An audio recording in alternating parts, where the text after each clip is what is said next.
Arrest হচ্ছেন, কি বলবেন?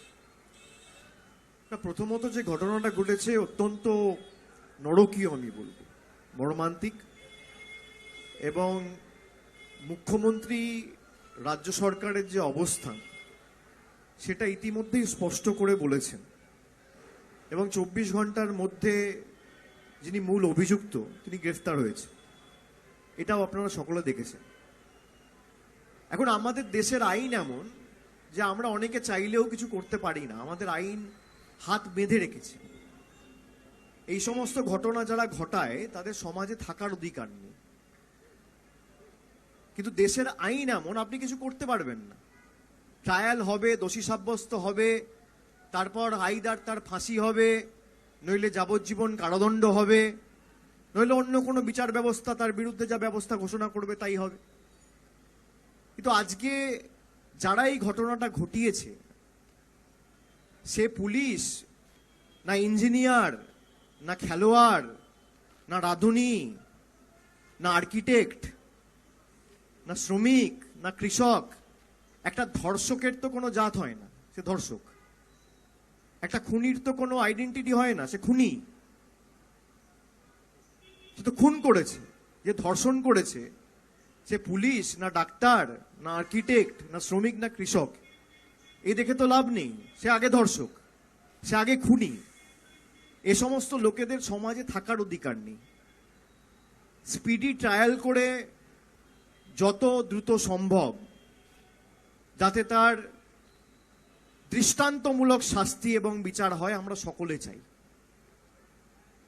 এবং যত দ্রুত সম্ভব। কিন্তু আমি এই যে একটু আগে বললাম যে আমাদের দেশের আইন এবং বিচার ব্যবস্থা এমন, এবং প্রত্যেকটা ঘটনাকে নিয়ে রাজনীতি করা। আমি দেখছিলাম কালকে খবরটা আসার সাথে সাথে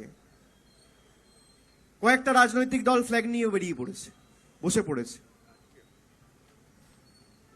আজকে যদি আমরা সত্যিই চাই যে এরকম ঘটনার পুনরাবৃত্তি না হয় বা না হোক, আমাদের কি করা উচিত? আইন সভায় সংশোধন করে হয় অর্ডিন্যান্স আনুন, অধ্যাদেশ আনুন, এবং 6 মাস পর আপনি অ্যামেন্ডমেন্ট করে বিল আনুন, যাতে 7 দিনের মধ্যে 10 দিনের মধ্যে এদের ব্যবস্থা হয়, 1 মাসের মধ্যে ব্যবস্থা হয়।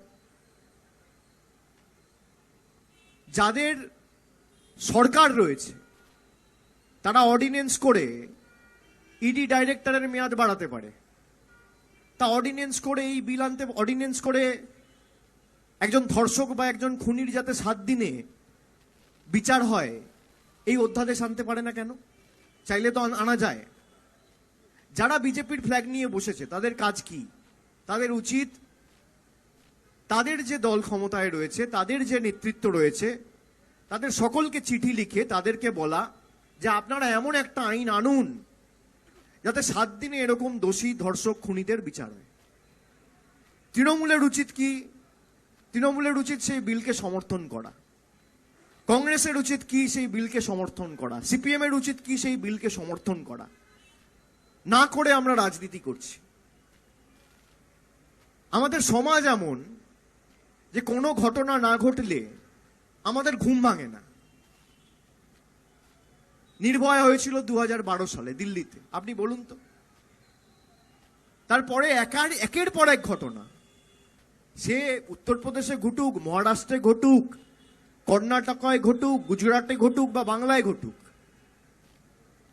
সমাজের পক্ষে তো লজ্জাজনক, দুর্ভাগ্যজনক, নরকীয়। কেন 5 বছর 6 বছর লাগবে ট্রায়াল হতে?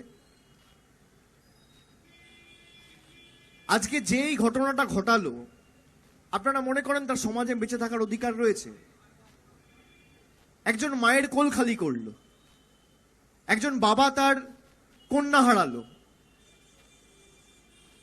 একজন বাবার কাছে তার কন্যার দাম কি একজন বাবাই জানে, একটা মায়ের কাছে তার সন্তানের দাম কি, তার মেয়ের দাম কি, তার ছেলের দাম কি একজন মা জানে।